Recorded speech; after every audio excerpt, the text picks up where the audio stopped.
ਉਹਨਾਂ ਨੇ ਨਾ ਸਿਰਫ ਮੁਗਲਾਂ ਦੇ ਅਫਗਾਨਾਂ ਦੇ ਦੰਦ ਖੱਟੇ ਕੀਤੇ, ਬਲਕਿ ਸਿੱਖ ਗੁਰਦੁਆਰੇ ਜਿਹੜੇ ਕਿ ਪਹਿਲਾਂ ਢਾਹ ਦਿੱਤੇ ਗਏ ਸਨ ਉਹਨਾਂ ਦਾ ਮੁੜ ਕੇ ਉਹਨਾਂ ਨੇ ਨਿਰਮਾਣ ਕਰਵਾਇਆ, ਉਹਨਾਂ ਦੀ ਉਸਾਰੀ ਕੀਤੀ। ਮਾਤਾ ਸੁੰਦਰੀ ਜੀ ਦੀ ਗੋਦੀ ਦਾ ਨਿੱਘ ਵੀ ਇਹਨਾਂ ਨੂੰ ਮਿਲ ਰਿਹਾ। ਉਹ ਕਹਿੰਦੇ ਹੁੰਦੇ ਸਨ ਕਿ ਇਹ ਵੱਡਾ ਹੋ ਕੇ ਇਹ ਲੜਕਾ ਸਿੱਖ ਧਰਮ ਦੇ ਲਈ ਬਹੁਤ ਕੁਝ ਕਰੇਗਾ ਤੇ ਇਸ ਨੂੰ ਇਤਿਹਾਸ ਸਦਾ ਯਾਦ ਰੱਖੇਗਾ। ਤੇ ਇੱਕ ਖਾਸ ਗੱਲ ਇਹ ਕਿ ਜੱਸਾ ਸਿੰਘ ਜਿਹੜੇ ਸੀਗੇ ਉਹ ਨਵਾਬ ਕਪੂਰ ਸਿੰਘ ਦੀਆਂ ਉਮੀਦਾਂ ਤੇ ਚੰਗੇ ਉਤਰ ਰਹੇ ਸਨ, ਖਰੇ ਉਤਰ ਰਹੇ ਸਨ। ਫੌਜ ਜਾ ਰਹੀ ਸੀ ਨਾਦਰ ਸ਼ਾਹ ਦੀ, ਸਿਪਾਹੀ ਜਾ ਰਹੇ ਸਨ, ਉਹਨਾਂ ਨੂੰ ਨਹੀਂ ਪਤਾ, ਪਰ ਜਿਹੜੇ ਉਹਨਾਂ ਦੇ ਸੁਰੱਖਿਅਕ ਜਾਂ ਅੰਗ ਰੱਖਿਅਕ ਕਹਿ ਲਓ ਉਹ ਸੀਗੇ, ਉਹਨਾਂ ਦੇ ਵਿੱਚ ਇੰਨਾ ਦਮ ਨਹੀਂ ਸੀਗਾ ਕਿ ਜੱਸਾ ਸਿੰਘ ਆਹਲੂਵਾਲੀਆ ਦਾ ਮੁਕਾਬਲਾ ਕਰ ਸਕੇ। ਜਦੋਂ ਇਹ ਲੜਾਈਆਂ ਹੁੰਦੀਆਂ ਸੀ, ਜਿੱਦਾਂ ਦੂਜੇ ਬਾਦਸ਼ਾਹ ਅਫਗਾਨੀ ਹੋਏ, ਇਹ ਜਿਹੜੇ ਆਉਂਦੇ ਸੀਗੇ ਬਾਹਰੋਂ, ਪਰਸੀਅਨ ਦੁਰਾਨੀ ਵਗੈਰਾ, ਇਹ ਲੋਕ ਜਿੱਦਾਂ ਲੁੱਟ ਕੇ ਜਾਂਦੇ ਸੀ ਤਾਂ ਇਹ ਸਿੰਘ ਉਹਨਾਂ ਨੂੰ ਲੁੱਟ ਲੈਂਦੇ ਸੀ।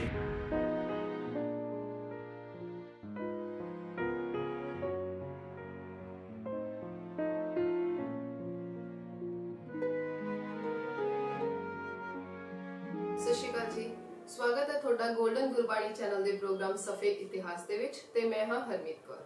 ਦਰਸ਼ਕੋ, ਜਿਵੇਂ ਕਿ ਤੁਸੀਂ ਜਾਣਦੇ ਆ ਕਿ ਅਸੀਂ ਸਿੱਖ ਇਤਿਹਾਸ ਦੀਆਂ 12 ਮਿਸਲਾਂ ਬਾਰੇ ਜਾਣਕਾਰੀ ਸਾਂਝੀ ਕਰ ਰਹੇ ਹਾਂ। ਪਿਛਲੇ ਐਪੀਸੋਡ 'ਚ ਅਸੀਂ ਤੁਹਾਡੇ ਨਾਲ ਆਪਣੀ ਪਹਿਲੀ ਮਿਸਲ ਫੈਜ਼ਲਪੁਰੀਆ ਮਿਸਲ ਬਾਰੇ ਜਾਣਕਾਰੀ ਸਾਂਝੀ ਕੀਤੀ ਸੀ ਤੇ ਇਸੇ ਜਾਣਕਾਰੀ ਨੂੰ ਵਧੇਰੇ ਸਾਂਝੀ ਕਰਨ ਲਈ ਸਾਡੇ ਨਾਲ ਅੱਜ ਮੌਜੂਦ ਨੇ senior journalist Amarjit Singh Dev ji. Sir, ਸਵਾਗਤ ਹੈ ਤੁਹਾਡਾ ਸਾਡੇ ਚੈਨਲ ਤੇ। ਸਤਿ ਸ੍ਰੀ ਅਕਾਲ। ਸਤਿ ਸ਼੍ਰੀ ਅਕਾਲ ਸਰ, ਜਿਵੇਂ ਕਿ ਪਿਛਲੇ ਐਪੀਸੋਡ 'ਚ ਤੁਸੀਂ ਸਾਨੂੰ ਵਿਸਥਾਰ ਨਾਲ ਪਹਿਲੀ ਮਿਸਲ ਬਾਰੇ ਜਾਣਕਾਰੀ ਸਾਂਝੀ ਕੀਤੀ ਸੀਗੀ, ਤਾਂ ਅੱਜ ਆਪਾਂ ਦਰਸ਼ਕਾਂ ਨੂੰ ਕਿਹੜੀ ਮਿਸਲ ਦੀ ਜਾਣਕਾਰੀ ਦੇਵਾਂਗੇ? ਜਿਵੇਂ ਕਿ ਆਪਾਂ ਪਿਛਲੇ ਐਪੀਸੋਡ ਦੇ ਵਿੱਚ ਚਰਚਾ ਕੀਤੀ ਸੀ ਕਿ 29 ਮਾਰਚ 1748 ਨੂੰ ਜਦੋਂ ਦਲ ਖਾਲਸਾ ਵਜੂਦ ਵਿੱਚ ਆਇਆ ਤਾਂ ਉਸ ਤੋਂ ਬਾਅਦ ਹੀ ਸਿੱਖ ਮਿਸਲਾਂ ਜਿਹੜੀਆਂ ਨੇ ਉਹ ਕਾਇਮ ਹੋਈਆਂ ਨੇ ਤੇ ਇਹਨਾਂ ਨੂੰ ਕਾਇਮ ਕਰਨ ਦੇ ਵਿੱਚ ਨਵਾਬ ਕਪੂਰ ਸਿੰਘ ਜੀ ਦਾ ਸਭ ਤੋਂ ਵੱਡਾ ਹੱਥ ਸੀ ਤੇ ਫੈਜ਼ਲਪੁਰੀਆ ਮਿਸਲ ਉਹਨਾਂ ਦੇ ਨਾਮ ਤੇ ਹੀ ਸੀ ਤੇ ਉਹੀ ਉਸਦੇ ਸਰਪ੍ਰਸਤ ਸਨ, ਬਾਨੀ ਸਨ। ਉਹਨਾਂ ਤੋਂ ਬਾਅਦ ਜੇ ਕਿਸੇ ਵੱਡੇ ਹੋਰ ਯੋਧੇ ਦਾ ਨਾਮ ਆਉਂਦਾ ਹੈਗਾ ਤਾਂ ਉਹ ਹੈ ਸਰਦਾਰ ਜੱਸਾ ਸਿੰਘ ਆਹਲੂਵਾਲੀਆ। ਆਹਲੂਵਾਲੀਆ ਦੀ ਜਿਹੜੀ ਜ਼ਿੰਦਗੀ ਹੈ ਉਹ ਬਹੁਤ ਹੀ ਅਜੀਬ ਸੀ, ਬਹੁਤ ਹੀ ਪ੍ਰੇਰਨਾਦਾਇਕ ਸੀ। ਉਹਨਾਂ ਨੇ ਜ਼ਿੰਦਗੀ ਦੇ ਵਿੱਚ ਬਹੁਤ ਕੁਝ ਅਜਿਹਾ ਕੀਤਾ ਜੋ ਕਿ ਸਦੀਆਂ ਤੱਕ ਯਾਦ ਰਹੇਗਾ। ਨਾ ਸਿਰਫ 2 ਘੱਲੂਘਾਰੇ ਉਹਨਾਂ ਨੇ ਵੇਖੇ, ਉਹਨਾਂ ਨੇ 7 ਲੜਾਈਆਂ ਵੀ ਇਹੋ ਜਿਹੀਆਂ ਵੇਖੀਆਂ ਜਿਨ੍ਹਾਂ ਨੂੰ ਤੁਸੀਂ ਕਹਿ ਸਕਦੇ ਹੋ ਕਿ ਉਹ ਸਿਰਲੱਥ ਲੜਾਈਆਂ ਸੀਗੀਆਂ। ਇਸ ਤੋਂ ਇਲਾਵਾ ਵੀ ਉਹਨਾਂ ਨੇ 100 ਦੇ ਕਰੀਬ ਜਿਹੜੀਆਂ ਹੈਗੀਆਂ ਉਹ ਲੜਾਈਆਂ ਲੜੀਆਂ ਨੇ, ਚਾਹੇ ਉਹ ਅਫਗਾਨਾਂ ਨਾਲ ਹੋਵੇ, ਚਾਹੇ ਉਹ ਮੁਗਲਾਂ ਨਾਲ ਹੋਵੇ, ਚਾਹੇ ਉਹ ਆਪਸੀ ਵੀ ਸੀਗੀਆਂ ਕੁਝ। ਇਸ ਤਰੀਕੇ ਨਾਲ ਇੱਕ ਅਜਿਹਾ ਯੋਧਾ ਜਿਸ ਨੇ 800 ਸਾਲਾਂ ਦੀ ਗੁਲਾਮੀ ਨੂੰ ਤੋੜਨ ਲਈ ਭਾਰਤੀਆਂ ਦੀ ਰਹਿਨੁਮਾਈ ਕੀਤੀ ਹੋਵੇ, ਸਿੱਖ ਪੰਥ ਦੀ ਰਹਿਨੁਮਾਈ ਕੀਤੀ ਹੋਵੇ, ਉਸ ਦਾ ਨਾਮ ਵੀ ਸਿੱਖ ਇਤਿਹਾਸ ਦੇ ਵਿੱਚ ਬੜੇ ਅਦਬ ਦੇ ਨਾਲ ਲਿਆ ਜਾਂਦਾ ਹੈ। ਤੇ ਇਹ ਕਹਿਣਾ ਬਹੁਤ ਚੰਗਾ ਲੱਗਦਾ ਹੈ ਕਿ ਜੇਕਰ ਨਵਾਬ ਕਪੂਰ ਸਿੰਘ ਜੀ ਮਹਾਨ ਯੋਧੇ ਸਨ ਤਾਂ ਜੱਸਾ ਸਿੰਘ ਆਹਲੂਵਾਲੀਆ ਵੀ ਕਿਸੇ ਪੱਖੋਂ ਉਹਨਾਂ ਨਾਲੋਂ ਘੱਟ ਨਹੀਂ ਸਨ। ਤੇ ਕਿਉਂ ਨਾ ਫਿਰ ਸਰ ਸਭ ਤੋਂ ਪਹਿਲਾਂ ਜਥੇਦਾਰ ਜੱਸਾ ਸਿੰਘ ਆਹਲੂਵਾਲੀਆ ਦੀ ਜੀਵਨੀ ਬਾਰੇ ਵਿਸਥਾਰ 'ਚ ਜਾਣਿਆ ਜਾਏ। ਹਾਂ, ਕਿਉਂ ਨਹੀਂ।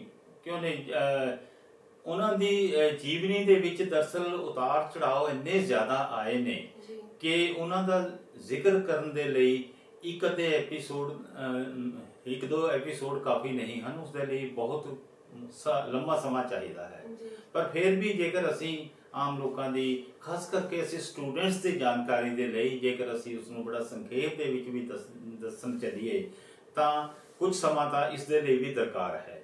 ਉਹਨਾਂ ਨੇ ਨਾ ਸਿਰਫ ਮੁਗਲਾਂ ਦੇ, ਅਫਗਾਨਾਂ ਦੇ ਦੰਦ ਖੱਟੇ ਕੀਤੇ, ਬਲਕਿ ਸਿੱਖ ਗੁਰਦੁਆਰੇ ਜਿਹੜੇ ਕਿ ਪਹਿਲਾਂ ਢਾਹ ਦਿੱਤੇ ਗਏ ਸਨ ਉਹਨਾਂ ਦਾ ਮੁੜ ਕੇ ਉਹਨਾਂ ਨੇ ਨਿਰਮਾਣ ਕਰਵਾਇਆ, ਉਹਨਾਂ ਦੀ ਉਸਾਰੀ ਕੀਤੀ ਤੇ ਉਹਨਾਂ ਨੇ ਕਿਲੇ ਵੀ ਬਣਾਏ ਤੇ ਇਸ ਦੇ ਨਾਲ ਨਾਲ ਉਹਨਾਂ ਨੇ ਆਪਣੇ ਧਰਮ ਦਾ ਪ੍ਰਚਾਰ ਵੀ ਇਸ ਤਰੀਕੇ ਨਾਲ ਕੀਤਾ ਹੈ ਕਿ ਉਹਨਾਂ ਦੀ ਗੱਲਾਂ ਕਰਕੇ ਬੜਾ ਅਜੀਬ ਜਿਹਾ ਮਹਿਸੂਸ ਹੁੰਦਾ ਹੈ ਕਿ ਸਾਡੀ ਧਰਤੀ ਤੇ ਸਿੱਖਾਂ ਦੇ ਵਿੱਚ ਇੱਕ ਇਹੋ ਜਿਹਾ ਨੇਤਾ ਵੀ ਹੋ ਗੁਜ਼ਰਿਆ ਹੈ। ਸਰ, ਉਹਨਾਂ ਦਾ ਜਨਮ ਕਦੋਂ ਤੇ ਕਿੱਥੇ ਹੋਇਆ ਤੇ ਉਹਨਾਂ ਦੇ ਜਵਾਨੀ ਦੇ ਦਿਨ ਤੇ ਬਚਪਨ ਦੇ ਦਿਨ ਕਿਵੇਂ ਗੁਜ਼ਰੇ, ਇਸ ਤੇ ਥੋੜਾ ਜਿਹਾ ਚਾਨਣਾ ਪਾਓ। ਜ਼ਰੂਰ। ਇਹ ਹਰ ਸਿੱਖ ਦੀ ਇੱਛਾ ਹੋਵੇਗੀ ਕਿ ਉਹ ਜੱਸਾ ਸਿੰਘ ਆਹਲੂਵਾਲੀਆ ਦੀ ਜ਼ਿੰਦਗੀ ਦੇ ਬਾਰੇ ਵਿਸਤਾਰ ਨਾਲ ਜਾਣੇ। ਸਭ ਤੋਂ ਪਹਿਲੀ ਗੱਲ ਤਾਂ ਇਹ ਕਿ ਉਹਨਾਂ ਦਾ ਜਨਮ ਜਿਹੜਾ ਹੈ ਉਹ 3 ਮਈ 1718 ਨੂੰ ਹੋਇਆ ਸੀ। ਲਾਹੌਰ ਦੇ ਕੋਲ ਇੱਕ ਪਿੰਡ ਹੈ, ਉਸ ਦਾ ਨਾਮ ਹੈ ਆਲੂਵਾਲ। ਕੁਝ ਲੋਕ ਉਸ ਨੂੰ ਅਹਿਲਵਾਲ ਵੀ ਕਹਿੰਦੇ ਨੇ। ਇੱਥੇ ਉਹਨਾਂ ਦਾ ਜਨਮ ਹੋਇਆ ਸੀ। ਇਹਨਾਂ ਦੇ ਪਿਤਾ ਦਾ ਨਾਮ ਸਰਦਾਰ ਬਦਰ ਸਿੰਘ ਸੀਗਾ ਤੇ ਬਦਰ ਸਿੰਘ ਜੀ ਦੇ ਘਰ ਜਨਮ ਲੈਣ ਤੋਂ ਬਾਅਦ ਕੁਝ ਅਜਿਹਾ ਵਾਪਰਿਆ ਕਿ ਜਦੋਂ 5 ਸਾਲ ਦੇ ਸਨ ਤਾਂ ਇਹਨਾਂ ਦੇ ਪਿਤਾ ਜੀ ਅਕਾਲ ਚਲਾਣਾ ਕਰ ਗਏ ਤੇ ਬਹੁਤ ਹੀ ਦੁੱਖਾਂ ਭਰਿਆ ਜੀਵਨ ਸੀ ਤੇ ਇਹਨਾਂ ਦੇ ਮਾਤਾ ਜੀ ਨੂੰ ਕੁਝ ਸੁੱਝ ਵੀ ਨਹੀਂ ਸੀ ਰਿਹਾ ਕਿ ਹੁਣ ਕੀ ਕੀਤਾ ਜਾਵੇ। ਫਿਰ ਉਹਨਾਂ ਨੂੰ ਯਾਦ ਆਇਆ ਕਿ ਇਸ ਵੇਲੇ ਮਾਤਾ ਸੁੰਦਰੀ ਜੀ ਦਿੱਲੀ ਦੇ ਵਿੱਚ ਬੈਠੇ ਨੇ ਤੇ ਉਹਨਾਂ ਨਾਲ ਇਹਨਾਂ ਦੀ ਨੇੜਤਾ ਸੀਗੀ। ਸਿੱਖ ਧਰਮ ਦੇ ਵਿੱਚ ਉਸ ਵੇਲੇ ਕਿਉਂਕਿ ਜਿਹੜੀਆਂ ਔਰਤਾਂ ਸਿੰਘਣੀਆਂ ਬਣ ਚੁੱਕੀਆਂ ਸਨ ਉਹ ਸਿੱਖ ਧਰਮ ਦੇ ਗੁਰੂਆਂ ਦੀਆਂ ਖਾਸ ਲਾਡਲੀਆਂ ਹੁੰਦੀਆਂ ਸਨ। ਇਸ ਤਰੀਕੇ ਨਾਲ ਉਹ ਮਾਤਾ ਸੁੰਦਰੀ ਜੀ ਦੇ ਕੋਲ ਚਲੇ ਗਏ ਤੇ ਜੱਸਾ ਸਿੰਘ ਨੂੰ ਆਪਣੇ ਨਾਲ ਲੈ ਗਏ। ਜਦੋਂ ਉੱਥੇ ਗਏ ਤਾਂ ਹੁਣ ਮਾਤਾ ਸੁੰਦਰੀ ਜੀ ਦੀ ਗੋਦੀ ਦਾ ਨਿੱਘ ਵੀ ਇਹਨਾਂ ਨੂੰ ਮਿਲ ਰਿਹਾ। ਉਮਰ ਛੋਟੀ ਸੀ, 5 ਸਾਲ ਦੇ ਸੀਗੇ ਤੇ ਨਾਲ ਉਹਨਾਂ ਨੂੰ ਉਹਨਾਂ ਦੀ ਸਿੱਖੀ ਪ੍ਰਤੀ ਭਾਵਨਾ ਦੇਖ ਕੇ ਮਾਤਾ ਜੀ ਵੀ ਬਹੁਤ ਗਦਗਦ ਹੁੰਦੇ ਸਨ। ਉਹ ਕਹਿੰਦੇ ਹੁੰਦੇ ਸਨ ਕਿ ਇਹ ਵੱਡਾ ਹੋ ਕੇ ਇਹ ਲੜਕਾ ਸਿੱਖ ਧਰਮ ਦੇ ਲਈ ਬਹੁਤ ਕੁਝ ਕਰੇਗਾ ਤੇ ਇਸ ਨੂੰ ਇਤਿਹਾਸ ਸਦਾ ਯਾਦ ਰੱਖੇਗਾ। ਇਸ ਦੌਰਾਨ ਜਦੋਂ ਇਹ 12 ਸਾਲ ਦੇ ਹੋਏ ਨੇ ਤਾਂ ਇਹਨਾਂ ਦੇ ਮਾਮਾ ਸਰਦਾਰ ਭਾਗ ਸਿੰਘ ਉਹ ਇਹਨਾਂ ਨੂੰ ਦਿੱਲੀ ਤੋਂ ਲੈ ਆਏ। ਉਹਨਾਂ ਦੇ ਦਿਲ ਵਿੱਚ ਇੱਕ ਬਹੁਤ ਵੱਡੀ ਕਾਮਨਾ ਸੀ ਕਿ ਉਹ ਕਿਸੇ ਤਰੀਕੇ ਨਾਲ ਇਹਨਾਂ ਨੂੰ ਸਰਦਾਰ ਕਪੂਰ ਸਿੰਘ ਦੇ ਲੜ ਲਾ ਦੇਣ ਤੇ ਹੋਇਆ ਵੀ ਏਦਾਂ ਹੀ। ਉਹ ਜੱਸਾ ਸਿੰਘ ਆਹਲੂਵਾਲੀਆ ਨੂੰ ਲੈ ਕੇ ਕਰਤਾਰਪੁਰ ਦੇ ਨੇੜੇ ਜਿੱਥੇ ਕਪੂਰ ਸਿੰਘ ਜੀ ਰਹਿੰਦੇ ਸੀ ਉਹਨਾਂ ਕੋਲ ਚਲੇ ਗਏ ਤੇ ਕਪੂਰ ਸਿੰਘ ਜੀ ਨੇ ਉਹਨਾਂ ਨੂੰ ਜਦੋਂ ਵੇਖਿਆ ਤੇ 2-4 ਗੱਲਾਂ ਕਰਕੇ ਹੀ ਉਹ ਇੰਨੇ ਹੈਰਾਨ ਹੋਏ ਕਿ ਬੱਚੇ ਦੀ ਉਮਰ ਤਾਂ ਕੋਈ ਜ਼ਿਆਦਾ ਹੈ ਨਹੀਂ ਪਰ ਸਿੱਖ ਧਰਮ ਦੀ ਇਸ ਨੂੰ ਜਾਣਕਾਰੀ ਬਹੁਤ ਹੈ, ਗੁਰਬਾਣੀ ਦੇ ਵਿੱਚ ਬੜਾ ਇਹਦਾ ਹੈ ਤੇ ਬਹੁਤ ਜ਼ਿਆਦਾ ਮਤਲਬ ਇਹ ਬੱਚਾ ਜਿਹੜਾ ਹੈਗਾ ਇਹ ਦੇਖਣ ਨੂੰ ਵੀ ਕਾਫੀ ਤੰਦਰੁਸਤ ਲੱਗ ਰਿਹਾ ਹੈ ਤੇ ਕੁਸ਼ਤੀ ਵੀ ਕਰਦਾ ਹੈ। ਹੁਣ ਕਪੂਰ ਸਿੰਘ ਜੀ ਨੇ ਇਹਨਾਂ ਨੂੰ ਜਦੋਂ ਸਿੱਖਿਆ ਦੇਣੀ ਸ਼ੁਰੂ ਕੀਤੀ ਤਾਂ ਉਹ ਸਿੱਖਿਆ ਨਾ ਸਿਰਫ ਗੁਰਬਾਣੀ ਦੀ ਸਿੱਖਿਆ ਸੀ, ਨਾ ਉਹ ਸਿੱਖ ਧਰਮ ਦੀ ਸਿੱਖਿਆ ਸੀ, ਬਲਕਿ ਉਹਨਾਂ ਨੇ ਉਸ ਨੂੰ ਮੱਲ ਯੁੱਧ, ਘੋੜਸਵਾਰੀ, ਤਲਵਾਰਬਾਜ਼ੀ, ਨੇਜਾ ਸੁੱਟਣਾ ਇਸ ਤਰੀਕੇ ਦੇ ਨਾਲ ਉਹਨਾਂ ਨੇ ਇਸ ਨੂੰ ਇੱਕ ਕਿਸਮ ਦੇ ਨਾਲ ਤੁਸੀਂ ਕਹਿ ਸਕਦੇ ਹੋ ਕਿ ਇਹਨਾਂ ਨੂੰ ਇੱਕ ਯੋਧਾ ਬਣਾਉਣਾ ਸ਼ੁਰੂ ਕਰ ਦਿੱਤਾ। ਤੇ ਇੱਕ ਖਾਸ ਗੱਲ ਇਹ ਕਿ ਜੱਸਾ ਸਿੰਘ ਜਿਹੜੇ ਸੀਗੇ ਉਹ ਨਵਾਬ ਕਪੂਰ ਸਿੰਘ ਦੀਆਂ ਉਮੀਦਾਂ ਤੇ ਚੰਗੇ ਉਤਰ ਰਹੇ ਸਨ, ਖਰੇ ਉਤਰ ਰਹੇ ਸਨ। ਜਿੱਦਾਂ ਉਹ ਕਹਿੰਦੇ ਸੀ ਉਸ ਤੋਂ ਕਿਤੇ ਜ਼ਿਆਦਾ ਉਹਨਾਂ ਨੂੰ ਕਰਕੇ ਵਿਖਾਉਂਦੇ ਸੀ। ਹੁਣ ਇੱਥੇ ਇੱਕ ਗੱਲ ਹੋਰ ਨੋਟ ਕਰਨ ਵਾਲੀ ਹੈ ਕਿ 1738 ਤੱਕ ਜਦੋਂ ਇਹ ਚੰਗੇ ਜਵਾਨ ਹੋ ਗਏ, ਸਿਰਫ 20 ਸਾਲ ਦੀ ਉਮਰ ਸੀਗੀ ਤੇ 20 ਸਾਲ ਦੇ ਵਿੱਚ ਹੀ ਇਹਨਾਂ ਦੀ ਜਿਹੜੀ ਹੈਗੀ ਹੈ ਖਿਆਤੀ ਕਹਿ ਲੋ, ਪ੍ਰਸਿੱਧੀ ਕਹਿ ਲੋ, ਉਹ ਇੰਨੀ ਕਿ ਜ਼ਿਆਦਾ ਫੈਲ ਚੁੱਕੀ ਸੀ ਕਿ ਜਿਹੜੇ ਬਾਕੀ ਮਿਸਲਾਂ ਦੇ ਜਥੇਦਾਰ ਸੀ ਉਹ ਵੀ ਹੈਰਾਨ ਸਨ ਕਿ ਕੋਈ ਯੋਧਾ ਉੱਥੇ ਪੈਦਾ ਹੋਇਆ ਹੈ ਜੋ ਨਵਾਬ ਕਪੂਰ ਸਿੰਘ ਦੇ ਲੜ ਲੱਗਿਆ ਹੋਇਆ ਹੈ ਤੇ ਉਹਨਾਂ ਦੀ ਰਹਿਨਮਾਈ ਦੇ ਵਿੱਚ ਉਹ ਬਹੁਤ ਕੁਝ ਕਰ ਰਿਹਾ ਹੈ। ਸਰੀਰ ਕਸਰਤੀ ਸੀਗਾ, ਦੇਖਣ ਨੂੰ ਬਹੁਤ ਚੰਗੇ ਸੀਗੇ, ਗੱਲਬਾਤ ਕਰਨ ਦਾ ਇਹਨਾਂ ਨੂੰ ਬਹੁਤ ਚੰਗਾ ਹਿਸਾਬ ਸੀ। ਇਸ ਤਰੀਕੇ ਨਾਲ ਇਹ ਜਿਸ ਦੇ ਵੀ ਸਾਹਮਣੇ ਖਲੋ ਜਾਂਦੇ ਉਹਦੇ ਉੱਤੇ ਆਪਣਾ ਅਸਰ ਬਹੁਤ ਛੱਡਦੇ ਸਨ ਕਿਉਂਕਿ ਇਹਨਾਂ ਦੇ ਵਿੱਚ ਕੋਈ ਕੁਦਰਤੀ ਤਾਕਤ ਵੀ ਸੀ ਜਿਹੜੀ ਕਿ ਸਾਹਮਣੇ ਵਾਲੇ ਨੂੰ ਬਹੁਤ ਚੰਗੇ ਤਰੀਕੇ ਨਾਲ ਮੁਤਾਸਰ ਕਰਦੀ ਸੀ, ਉਹਨੂੰ ਪ੍ਰਭਾਵਿਤ ਕਰ ਦਿੰਦੀ ਸੀ। ਸਰ ਸੁਣਿਆ ਹੈ ਕਿ ਉਹ ਇੰਨੇ ਹੌਸਲੇ ਵਾਲੇ ਸਨ ਕਿ ਮੁਗਲਾਂ ਦੇ ਖਜ਼ਾਨਾ ਵੀ ਲੁੱਟ ਲਿਆਂਦੇ ਸਨ ਤੇ ਕੀ ਸੀ ਉਹ 1739 ਈਸਵੀ ਦੀ ਘਟਨਾ? ਦੇਖੋ ਇਹਦੇ ਵਿੱਚ ਕੋਈ ਸ਼ੱਕ ਨਹੀਂ, ਉਹ ਬਹੁਤ ਤਾਕਤਵਰ ਸਨ, ਬਹੁਤ ਦਿਮਾਗ ਵਾਲੇ ਸਨ, ਬਹੁਤ ਚਾਲਾਕ ਵੀ ਸਨ। ਹਾਲਾਂਕਿ ਇਹ ਘਟਨਾ ਜਿਹੜੀ ਹੈਗੀ ਹੈ ਇਹ ਮਿਸਲਾਂ ਦੇ ਵਜੂਦ ਵਿੱਚ ਆਉਣ ਤੋਂ ਪਹਿਲਾਂ ਦੀ ਘਟਨਾ ਹੈ ਕਿਉਂਕਿ ਉਹਨਾਂ 'ਚ ਦੀਦਾ ਦਲੇਰੀ ਇੰਨੀ ਜ਼ਿਆਦਾ ਸੀ ਕਿ ਉਹਨਾਂ ਦੇ ਜਿਹੜੇ ਦਲ ਉਸ ਵੇਲੇ ਬਣੇ ਹੋਏ ਸੀ, ਆਪਾਂ ਪਿਛਲੀ ਕਿਸ਼ਤ ਵਿੱਚ ਗੱਲ ਵੀ ਕੀਤੀ ਸੀ ਕਿ ਬਹੁਤ ਸਾਰੇ ਦਲ ਬਣੇ ਹੋਏ ਸੀ, 64 ਦਲ ਸੀਗੇ, 64 ਨੂੰ ਮਿਲਾ ਕੇ ਅਸੀਂ 12 ਦਲ ਬਣਾਏ ਜਿਹੜੇ ਕਿ ਬਾਅਦ ਵਿੱਚ 12 ਮਿਸਲਾਂ ਬਣੀਆਂ। ਤੇ ਜੱਸਾ ਸਿੰਘ ਆਹਲੂਵਾਲੀਆ ਦਾ ਜਿਹੜਾ ਇੱਕ ਆਪਣਾ ਦਲ ਸੀਗਾ ਇਹ ਇੰਨਾ ਕੁ ਤਾਕਤਵਰ ਸੀ ਕਿ ਕਦੇ ਕਿਸੇ ਤੋਂ ਡਰਦੇ ਨਹੀਂ ਸੀ। ਜਦੋਂ ਨਾਦਰ ਸ਼ਾਹ ਜਿਹੜਾ ਸੀ ਉਹ ਇੱਥੋਂ ਹਿੰਦੁਸਤਾਨ ਤੋਂ ਦਿੱਲੀ ਨੂੰ ਲੁੱਟ ਕੇ ਇੱਥੇ ਚਲੇ ਜਾ ਰਿਹਾ ਸੀਗਾ ਤਾਂ ਜੱਸਾ ਸਿੰਘ ਆਹਲੂਵਾਲੀਆ ਨੂੰ ਪਤਾ ਲੱਗ ਗਿਆ ਕਿ ਉਹਦੇ ਕੋਲ ਬਹੁਤ ਸਾਰਾ ਧਨ ਹੈ ਤਾਂ ਉਹ ਲੁੱਟ ਕੇ ਜਾ ਰਿਹਾ ਹੈ ਤੇ ਉਹਨੂੰ ਕਿਸੇ ਤਰੀਕੇ ਨਾਲ ਉਸ ਦੇ ਕੋਲੋਂ ਉਹ ਧਨ ਖੋਇਆ ਜਾਵੇ। ਇਹਨਾਂ ਨੇ ਚੰਗੀ ਵਿਉਂਤਬੰਦੀ ਕੀਤੀ ਔਰ ਇਸ ਤਰੀਕੇ ਨਾਲ ਵਿਉਂਤਬੰਦੀ ਕੀਤੀ ਕਿ ਉਹਨਾਂ ਨੇ ਜਿਹੜੇ ਬੰਦੇ ਘੋੜਿਆਂ ਤੇ ਹਾਥੀਆਂ ਤੇ ਧਨ ਲੱਦ ਕੇ ਜਾ ਰਹੇ ਸਨ ਉਹਨਾਂ ਨੂੰ ਘੇਰਾ ਪਾ ਕੇ ਉਹਨਾਂ ਨੂੰ ਆਪਣੇ ਇੱਕ ਤੁਸੀਂ ਕਹਿ ਸਕਦੇ ਹੋ ਕਿ ਚੱਕਰਵਿਊਹ ਦੇ ਵਿੱਚ ਫਸਾ ਲਿਆ। ਔਰ ਇਸ ਗੱਲ ਦੀ ਸੂਚਨਾ ਅੱਗੇ ਤੱਕ ਪਹੁੰਚੀ ਨਹੀਂ। ਅੱਗੇ ਜਿਹੜੇ ਜਾ ਰਹੇ ਸਨ, ਫੌਜ ਜਾ ਰਹੀ ਸੀ ਨਾਦਰ ਸ਼ਾਹ ਦੀ, ਸਿਪਾਹੀ ਜਾ ਰਹੇ ਸਨ, ਉਹਨਾਂ ਨੂੰ ਨਹੀਂ ਪਤਾ, ਪਰ ਜਿਹੜੇ ਉਹਨਾਂ ਦੇ ਸੁਰੱਖਿਅਕ ਜਾਂ ਅੰਗ ਰੱਖਿਅਕ ਕਹਿ ਲਓ ਉਹ ਸੀਗੇ, ਉਹਨਾਂ ਦੇ ਵਿੱਚ ਇੰਨਾ ਦਮ ਨਹੀਂ ਸੀਗਾ ਕਿ ਜੱਸਾ ਸਿੰਘ ਆਹਲੂਵਾਲੀਆ ਦਾ ਮੁਕਾਬਲਾ ਕਰ ਸਕਣ। ਉਹਨਾਂ ਨੇ ਉਸ ਨੂੰ ਉੱਥੋਂ ਕੱਟ ਆਫ ਕਰਕੇ ਇੱਕ ਪਾਸੇ ਕਰਕੇ ਤੇ ਤੁਹਾਨੂੰ ਸਾਰਾ ਖੋਹ ਲਿਆ ਤੇ ਫਰਾਰ ਹੋ ਗਏ। ਹੁਣ ਹੋਇਆ ਇਹ ਕਿ ਨਾਦਰ ਸ਼ਾਹ ਨੂੰ ਜਦੋਂ ਇਹ ਖਬਰ ਪਹੁੰਚਦੀ ਹੈ ਤਾਂ ਉਹਨੂੰ ਤਾਂ ਅੱਗ ਲੱਗ ਗਈ ਕਿ ਅਸੀਂ ਤਾਂ ਦਿੱਲੀ ਦੀ ਛੱਡੀ ਹੈਗੀ, ਅਸੀਂ ਮੁਗਲਾਂ ਨੂੰ ਅਸੀਂ ਦਬਾ ਕੇ ਆ ਰਹੇ ਹਾਂ, ਅਸੀਂ ਮਰਾਠਿਆਂ ਨੂੰ ਨਹੀਂ ਬਖਸ਼ਦੇ ਹੈਗੇ। ਇਹ ਕੌਣ ਨੇ? ਉਹਨਾਂ ਨੇ ਜ਼ਕਰੀਆ ਖਾਨ ਨੂੰ ਬੁਲਾਇਆ, ਪੁੱਛਿਆ ਕਿ ਮੈਨੂੰ ਇਹ ਦੱਸ ਇਹ ਕੌਣ ਲੋਕ ਨੇ ਜਿਹੜੇ ਕਿ ਇੱਕ ਸ਼ੇਰ ਦੇ ਮੂੰਹ ਚੋਂ ਵੀ ਮਾਸ ਖੋ ਕੇ ਦੌੜ ਜਾਂਦੇ ਨੇ। ਜ਼ਕਰੀਆ ਖਾਨ ਕਹਿਣ ਲੱਗਾ ਜੀ ਬਾਦਸ਼ਾਹ ਸਲਾਮਤ, ਗੱਲ ਇਹ ਹੈ ਕਿ ਇਹ ਲੋਕ ਸਿੱਖ ਨੇ, ਇਹ ਇੱਕ ਸਿੰਘਾਂ ਦੀ ਇੱਕ ਅਲੱਗ ਕੌਮ ਹੈਗੀ ਹੈ ਜਿਹੜੇ ਕਿ ਬਹੁਤ ਜ਼ਰੂਰਤ ਰੱਖਦੇ ਨੇ। ਕਹਿੰਦਾ ਮੈਨੂੰ ਉਹਨਾਂ ਦਾ ਪਤਾ ਦੱਸ ਕਿ ਮੈਂ ਉਹਨਾਂ ਦਾ ਖੋਜ ਖੁਰਾ ਮਿਟਾ ਦਿਆਂਗਾ। ਉਹ ਕਹਿੰਦਾ ਜਨਾਬ ਮੈਂ ਤੁਹਾਨੂੰ ਉਹਨਾਂ ਦਾ ਪਤਾ ਕੀ ਦੱਸਾਂ, ਉਹਨਾਂ ਦਾ ਪਤਾ ਕੋਈ ਹੈ ਹੀ ਨਹੀਂ। ਕਹਿੰਦੇ ਕਿੱਥੇ ਤਾਂ ਰਹਿੰਦੇ ਹੋਣਗੇ? ਕਹਿੰਦੇ ਕਿੱਥੇ ਰਹਿੰਦੇ ਨੇ ਕਿਸੇ ਨੂੰ ਨਹੀਂ ਪਤਾ, ਉਹ ਤਾਂ ਘੋੜਿਆਂ ਦੀ ਪਿੱਠ ਤੇ ਰਹਿੰਦੇ ਨੇ, ਹਮੇਸ਼ਾ ਘੋੜਿਆਂ ਦੀ ਪਿੱਠ ਤੇ ਰਹਿੰਦੇ ਨੇ ਤੇ ਕਈ ਦਿਨ ਅਨਾਜ ਨਾ ਵੀ ਮਿਲੇ ਭੁੱਖੇ ਹੀ 100 ਕੋਹ ਤੇ ਜਾ ਕੇ ਇਹ ਲੋਕ ਵਾਰਦਾਤ ਕਰਕੇ ਆ ਜਾਂਦੇ ਨੇ। ਤੇ ਇਹਨਾਂ ਦਾ ਇਹ ਤਾਂ ਹੀ ਸਾਡੇ ਕਬਜ਼ੇ ਵਿੱਚ ਨਹੀਂ ਆ ਰਹੇ ਕਿਉਂਕਿ ਘੋੜਿਆਂ ਦੀ ਪਿੱਠ ਤੇ ਹੀ ਸੌਂਦੇ ਨੇ, ਬਹੁਤ ਘੱਟ ਖਾਂਦੇ ਨੇ, ਹਮੇਸ਼ਾ ਜਾਗਦੇ ਰਹਿੰਦੇ ਨੇ ਤੇ ਮੌਤ ਨੂੰ ਤਾਂ ਇਹ ਮਜ਼ਾਕ ਸਮਝਦੇ ਨੇ।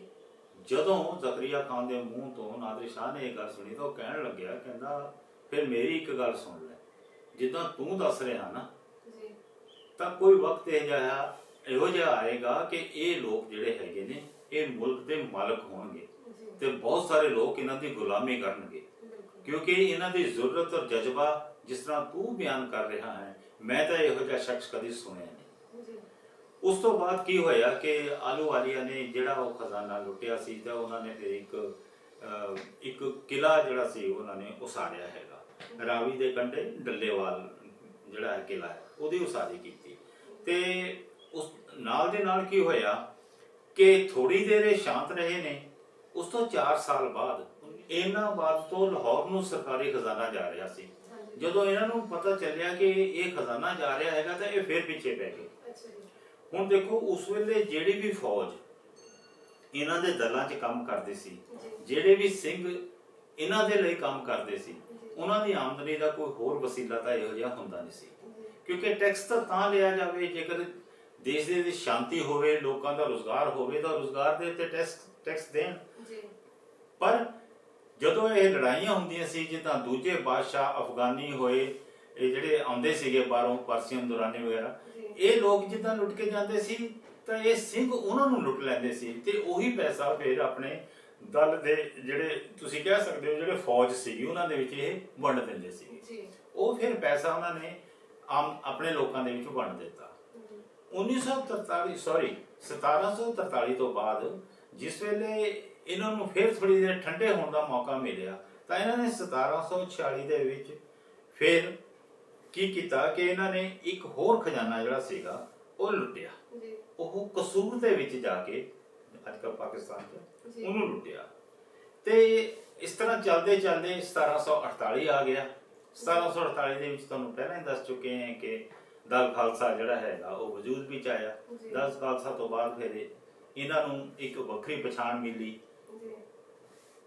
ਜਿਸ ਵੇਲੇ ਦਲ ਖਾਲਸਾ ਬਣਾਇਆ ਗਿਆ ਤਾਂ ਉਹਦੇ 'ਚ ਦਲ ਕਈ ਸੀਗੇ ਪਰ ਉਹਨਾਂ ਸਾਰੇ ਦਲਾਂ ਦਾ ਪ੍ਰਧਾਨ ਸੈਨਾਪਤੀ ਜਥੇਦਾਰ ਜੱਸਾ ਸਿੰਘ ਆਹਲੂਵਾਲੀਆ ਨੂੰ ਬਣਾਇਆ ਗਿਆ ਤੇ ਉਹਨਾਂ ਨੂੰ ਪ੍ਰਧਾਨ ਬਣਾਇਆ ਸੀਗਾ ਜਥੇਦਾਰ ਕਪੂਰ ਸਿੰਘ, ਜਿਹਨੂੰ ਨਵਾਬ ਕਪੂਰ ਸਿੰਘ ਆਪਾਂ ਕਹਿੰਦੇ ਸੀ। ਜੀ ਸਰ, ਕਿਹਾ ਜਾਂਦਾ ਹੈ ਕਿ ਉਹਨਾਂ ਵਿੱਚ ਪੰਥਕ ਭਾਵਨਾ ਕੁੱਟ-ਕੁੱਟ ਕੇ ਭਰੀ ਹੋਈ ਸੀ ਤੇ ਉਹ ਪੰਥ ਲਈ ਕੁਝ ਵੀ ਕਰਨ ਨੂੰ ਤਿਆਰ ਸੀ। ਜੀ ਬਿਲਕੁਲ। ਦਰਅਸਲ ਉਹਨਾਂ ਨੇ ਆਪਣੀ ਜ਼ਿੰਦਗੀ ਦੇ ਵਿੱਚ ਇਹ ਇੱਕ ਤੈਅ ਕੀਤਾ ਹੋਇਆ ਸੀਗਾ ਕਿ ਉਹ ਵੱਧ ਤੋਂ ਵੱਧ ਲੋਕਾਂ ਨੂੰ ਸਿੱਖ ਪੰਥ ਦੇ ਨਾਲ ਜੋੜਨਗੇ। ਇੱਕ ਵਾਰੀ ਕੀ ਹੋਇਆ, ਇੱਕ ਅਜੀਬ ਘਟਨਾ ਘਟੀ। ਹਾਲਾਂਕਿ ਕੁਝ ਇਤਿਹਾਸਕਾਰ ਇਸ ਘਟਨਾ ਨੂੰ ਸੱਚੀ ਵੀ ਨਹੀਂ ਮੰਨਦੇ। ਕਈ ਕਿਤਾਬਾਂ ਪੜ੍ਹੀਆਂ ਨੇ, ਦੇਖਿਆ ਹੈ ਕਿ ਕੁਝ ਇਹਦੇ ਨਾਲ ਜੁੜੇ ਹੋਏ ਨੇ, ਕਹਿੰਦੇ ਨੇ ਉਹ ਨਾਲ ਖੜੇ ਨੇ ਕਿ ਹਾਂ ਇਹ ਘਟਨਾ ਹੋਈ ਸੀ, ਇਸ ਕਰਕੇ ਮੈਂ ਤੁਹਾਡੇ ਨਾਲ ਜ਼ਿਕਰ ਕਰ ਰਿਹਾ।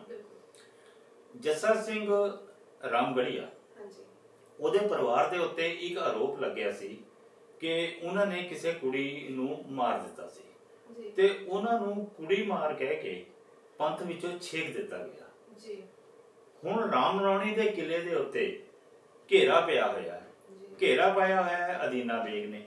ਜੀ ਅਦੀਨਾ ਬੇਗ ਦੇ ਨਾਲ ਜੱਸਾ ਸਿੰਘ ਰਾਮਗੜੀਆ ਖੜਿਆ ਹੈ ਜੀ ਤੇ ਇੱਧਰ ਜੱਸਾ ਸਿੰਘ ਆਹਲੂਵਾਲੀਆ ਖੜਿਆ।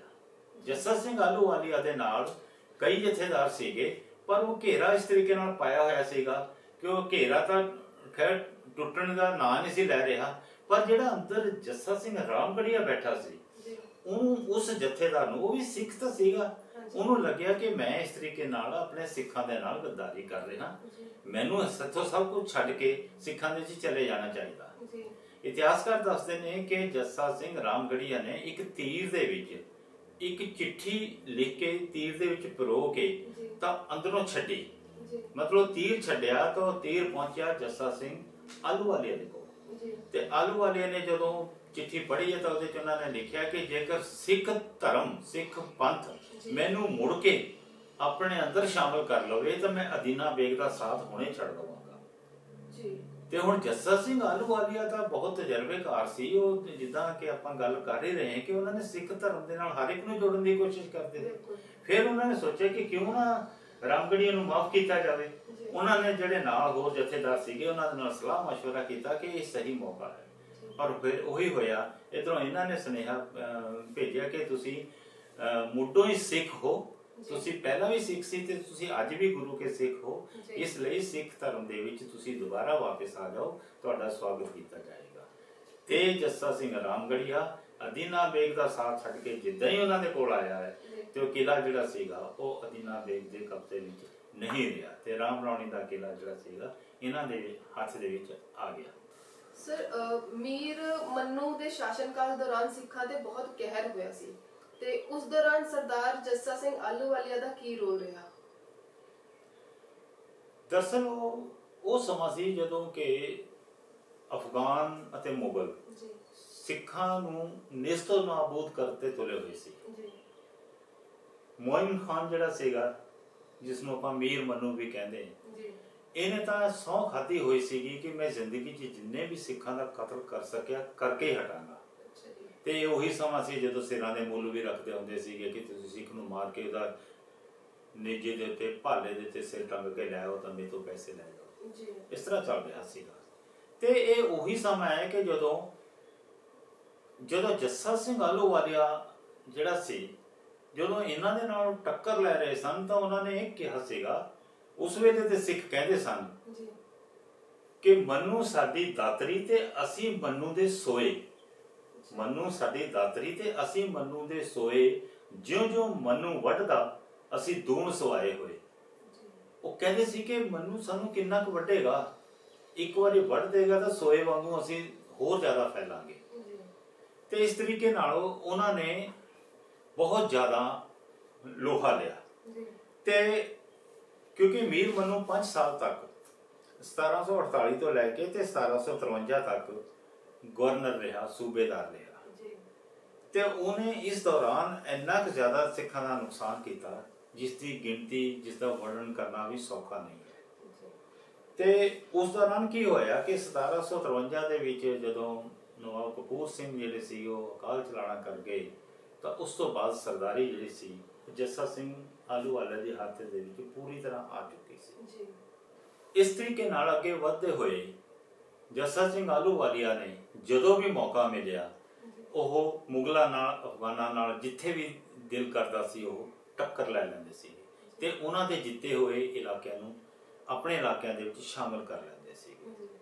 1752 ਦੀ ਗੱਲ ਹੈ, ਇਹ ਅਨੰਦਪੁਰ ਸਾਹਿਬ ਦੇ ਵਿੱਚ ਠਹਿਰੇ ਹੋਏ ਸੀਗੇ ਤੇ ਉਧਰ ਕੁਝ ਪਹਾੜੀ ਰਾਜਿਆਂ ਨੇ ਇਹਨਾਂ ਨੂੰ ਸੁਨੇਹਾ ਭੇਜਿਆ ਕਿ ਉਹ ਹਰੀਪੁਰ, ਨਾਗੌਣ ਵਗੈਰਾ ਦੇ ਰਾਜੇ ਸੀਗੇ ਤੇ ਉਹਨਾਂ ਨੇ ਇਹਨਾਂ ਨੂੰ ਸੁਨੇਹਾ ਭੇਜਿਆ ਕਿ ਲਾਹੌਰ ਦਾ ਇੱਕ ਕਾਰਦਾਰ ਜਿਹੜਾ ਹੈਗਾ ਉਹ ਸਾਡੇ ਕੋਲੋਂ ਇੱਥੋਂ ਕੁਝ ਪੈਸਾ ਇਕੱਠਾ ਕਰਕੇ ਲੈ ਜਾਂਦਾ ਤੇ ਸਾਡੇ ਕੋਲੋਂ ਉਹ ਨਜ਼ਰਾਨਾ ਮੰਗਦਾ ਹੈ ਤੇ ਜੇਕਰ ਤੁਸੀਂ ਸਾਡੀ ਮਦਦ ਕਰੋ ਤਾਂ ਅਸੀਂ ਉਸ ਨਜ਼ਰਾਨੇ ਨੂੰ ਦੇਣਾ ਬੰਦ ਕਰ ਦਾਂਗੇ ਤੇ ਅਸੀਂ ਤੁਹਾਡਾ ਸਵਾਗਤ ਕਰਾਂਗੇ। ਇਹਨਾਂ ਨੇ ਕੀ ਕੀਤਾ ਕਿ ਉਹਨਾਂ ਨੂੰ ਸੁਨੇਹਾ ਦਿੱਤਾ ਕਿ ਉਹ ਜਿਹੜਾ ਇਲਚੀ ਹੈ ਉਹਨੂੰ ਸੁਨੇਹਾ ਦਿੱਤਾ ਕਿ ਤੁਸੀਂ ਉਸ ਨੂੰ ਬੰਦੇ ਨੂੰ ਜੋ ਵੀ ਉਹਨਾਂ ਦਾ ਕਾਰਦਾਰ ਹੈਗਾ ਉਸ ਨੂੰ ਬੁਲਾਓ ਤੇ ਉਸ ਨੂੰ ਨਦਾਉਣ ਦੇ ਵਿੱਚ ਬੁਲਾਇਆ ਗਿਆ। ਜਦੋਂ ਨਦਾਉਣ ਦੇ ਵਿੱਚ ਆਇਆ ਹੈ ਤਾਂ ਇਹਨਾਂ ਨੇ ਉਸ ਨੂੰ ਨਾ ਸਿਰਫ ਫੜਿਆ ਮਗਰੋਂ ਬਾਅਦ ਦੇ ਵਿੱਚ ਦੱਸਿਆ ਇਹ ਜਾਂਦਾ ਹੈਗਾ ਕਿ ਉਸ ਪਠਾਨ ਨੂੰ ਮਾਰ ਦਿੱਤਾ ਗਿਆ। ਇਸ ਗੱਲ ਦਾ ਅਸਰ ਇਹੋ ਜਿਹਾ ਹੋਇਆ ਕਿ ਪਹਾੜੀਏ ਰਾਜੇ ਜਿਹੜੇ ਸੀਗੇ ਨੇ ਉਹ ਜੱਸਾ ਸਿੰਘ ਆਹਲੂਵਾਲੀਆ ਦੇ ਹੋਰ ਨੇੜੇ ਆ ਗਏ।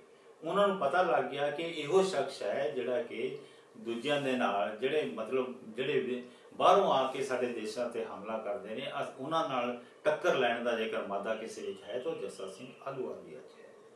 ਤਾਂ ਇਸ ਤਰੀਕੇ ਨਾਲ ਉਹਨਾਂ ਨੇ ਇਹਨਾਂ ਦੇ ਨਾਲ ਨੇੜਤਾ ਵਧਾ ਲਈ ਤੇ ਇਹਨਾਂ ਨੂੰ ਬਹੁਤ ਸਾਰੇ ਨਜ਼ਰਾਨੇ ਦਿੱਤੇ। ਤੇ ਜਿਸ ਵੇਲੇ ਆਪਣੇ ਪੰਜਵੇਂ ਹਮਲੇ ਦੇ ਦੌਰਾਨ ਅਬਦਾਲੀ ਅਹਿਮਦ ਸ਼ਾਹ ਅਬਦਾਲੀ ਇੱਥੋਂ ਲੁੱਟ ਖਸੁੱਟ ਕਰਕੇ ਜਦੋਂ ਵਾਪਸ ਚਲੇ ਗਿਆ ਸਿੱਖਾਂ ਨੂੰ ਫਿਰ ਮੌਕਾ ਮਿਲ ਗਿਆ। ਉਹਨਾਂ ਨੇ ਫਿਰ ਉਸੇ ਤਰੀਕੇ ਨਾਲ ਕੀਤਾ ਤੇ ਉਹਦੇ ਜਿੱਤੇ ਹੋਏ ਇਲਾਕਿਆਂ ਤੇ ਜਾ ਕੇ ਕਬਜ਼ਾ ਕਰ ਲਿਆ। ਇਹ ਇੱਕ ਇਹੋ ਜਿਹਾ ਪ੍ਰੋਗਰਾਮ ਸੀ, ਇੱਕ ਇਹੋ ਜਿਹੀ ਵਿਉਂਤਬੰਦੀ ਸੀ ਕਿ ਜਦੋਂ ਤੱਕ ਭਾਵੇਂ ਉਹ ਨਾਦਰ ਸ਼ਾਹ ਹੋਵੇ ਭਾਵੇਂ ਅਹਿਮਦ ਸ਼ਾਹ ਅਬਦਾਲੀ ਹੋਵੇ, ਜਦੋਂ ਤੱਕ ਉਹ ਇੱਥੇ ਰਹਿੰਦੇ ਸਨ ਉਹਨਾਂ ਦਾ ਇਸ ਪਾਸੇ ਧਿਆਨ ਜਾਂਦਾ ਹੀ ਨਹੀਂ ਸੀਗਾ ਕਿ ਜਿਹੜਾ ਇਲਾਕੇ ਨੂੰ ਅਸੀਂ ਜਿੱਤ ਲਿਆ ਹੈ ਉਹਨਾਂ ਨੂੰ ਕਾਇਮ ਰੱਖਣ ਵਾਸਤੇ ਅਸੀਂ ਕੋਈ ਹੋਰ ਉਪਰਾਲਾ ਕਰੀਏ। ਉਹ ਤਾਂ ਜਿੱਤ ਕੇ ਇੱਥੇ ਦਾ ਪੈਸਾ ਅਤੇ ਇੱਥੇ ਦੇ ਔਰਤਾਂ ਨੂੰ ਜਾਂ ਆਦਮੀਆਂ ਨੂੰ ਕੈਦ ਕਰਕੇ ਬੰਦੀ ਬਣਾ ਕੇ ਆਪਣੇ ਦੇਸ਼ ਦੇ ਵਿੱਚ ਲੈ ਕੇ ਜਾਣ ਨੂੰ ਹੀ ਵੱਡੀ ਗੱਲ ਸਮਝਦੇ ਸਨ।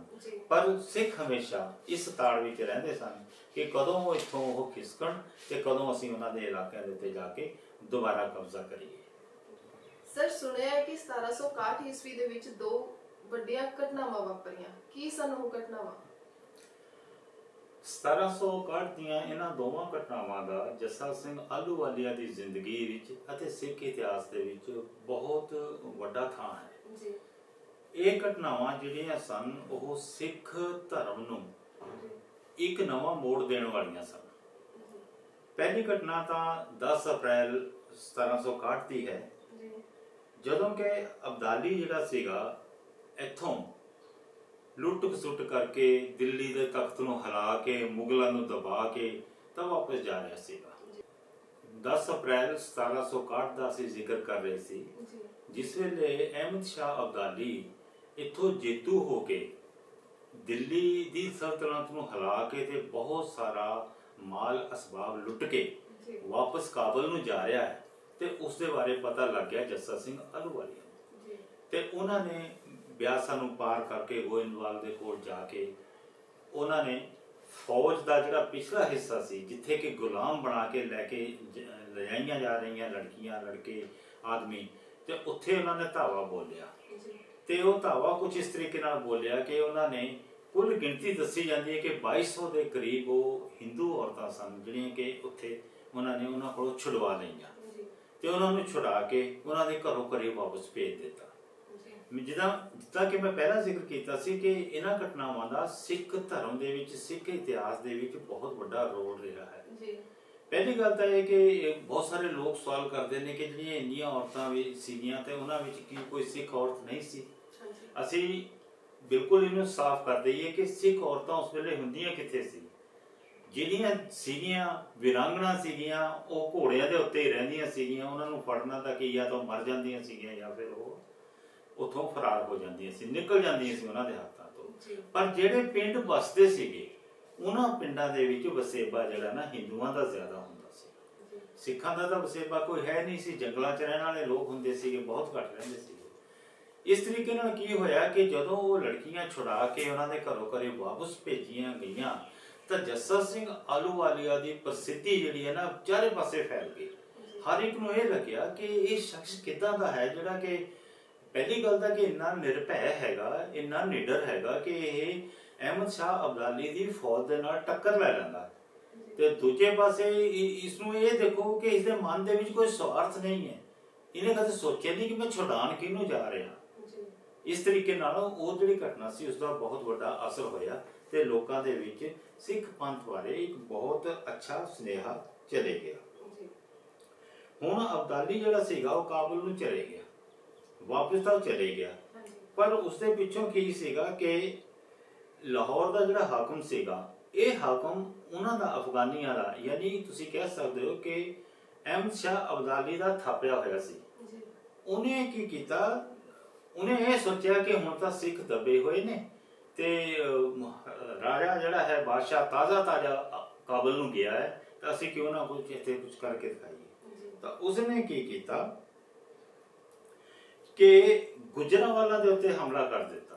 ਹੁਣ ਗੁਜਰਾਂਵਾਲਾ ਜਿਹੜਾ ਹੈ ਉਹ ਜਿਹੜੀ ਆਪਣੀ ਰਿਆਸਤ ਸੀਗੀ, ਉਹ ਸੀਗੀ ਚੜ੍ਹਤ ਸਿੰਘ ਦੇ ਕੋਲ। ਚੜ੍ਹਤ ਸਿੰਘ ਜਿਹੜੇ ਕਿ ਮਹਾਰਾਜਾ ਰਣਜੀਤ ਸਿੰਘ ਦੇ ਦਾਦਾ ਜੀ ਸੀਗੇ। ਜਿਸ ਵੇਲੇ ਗੁਜਰਾਂਵਾਲਾ ਦੇ ਉੱਤੇ ਹਮਲਾ ਹੋਇਆ ਹੈ ਤਾਂ ਉਹਨਾਂ ਨੇ ਬੁਲਾ ਲਿਆ ਜੱਸਾ ਸਿੰਘ ਆਹਲੂਵਾਲੀਆ ਨੂੰ, ਤੇ ਆਹਲੂਵਾਲੀਆ ਜੀ ਆਪ ਵੀ ਆ ਗਏ ਤੇ ਨਾਲ ਹੋਰ ਬੁਲਾ ਕੇ ਉਹਨਾਂ ਨੇ ਉਹ ਜਿਹੜਾ ਉਬੈਦ ਖਾਨ ਸੀਗਾ ਉਹਨੂੰ ਇੰਨੇ ਬੁਰੇ ਤਰੀਕੇ ਨਾਲ ਹਰਾਇਆ ਕਿ ਬਾਅਦ ਦੇ ਵਿੱਚ ਇਹਨਾਂ ਨੇ ਲਾਹੌਰ ਤੇ ਕਬਜ਼ਾ ਕਰ ਲਿਆ। ਹੁਣ ਜਿਸ ਵੇਲੇ ਲਾਹੌਰ ਤੇ ਇਹਨਾਂ ਨੇ ਕਬਜ਼ਾ ਕਰ ਲਿਆ ਤਾਂ ਇਹਨਾਂ ਨੂੰ ਉੱਥੇ ਦੇ ਸਿੰਘਾਸਨ ਤੇ ਇੱਕ ਵਾਰੀ ਤਾਂ ਬਿਠਾ ਦਿੱਤਾ ਗਿਆ। ਲਾਹੌਰ ਦੇ ਸਿੰਘਾਸਨ ਦਾ ਮਤਲਬ ਸੀਗਾ ਕਿ ਹਿੰਦੁਸਤਾਨ ਦਾ ਸਿੰਘਾਸਨ, ਕਿਉਂਕਿ ਦੋ ਹੀ ਜਗ੍ਹਾ ਤੋਂ ਚੱਲਦਾ ਸੀ, ਦਿੱਲੀ ਜਾਂ ਲਾਹੌਰ।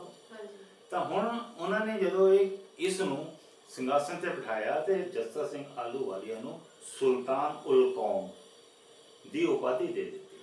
ਯਾਨੀ ਕਿ ਸਿੱਖ ਇਤਿਹਾਸ ਦੇ ਵਿੱਚ ਅੱਜ ਤੱਕ ਜੇਕਰ ਸੁਲਤਾਨ ਉਲ ਕੌਮ ਕੋਈ ਹੋਇਆ ਹੈ ਤਾਂ ਸਿਰਫ ਜੱਸਾ ਸਿੰਘ ਆਹਲੂਵਾਲੀਆ ਹੀ ਸਨ।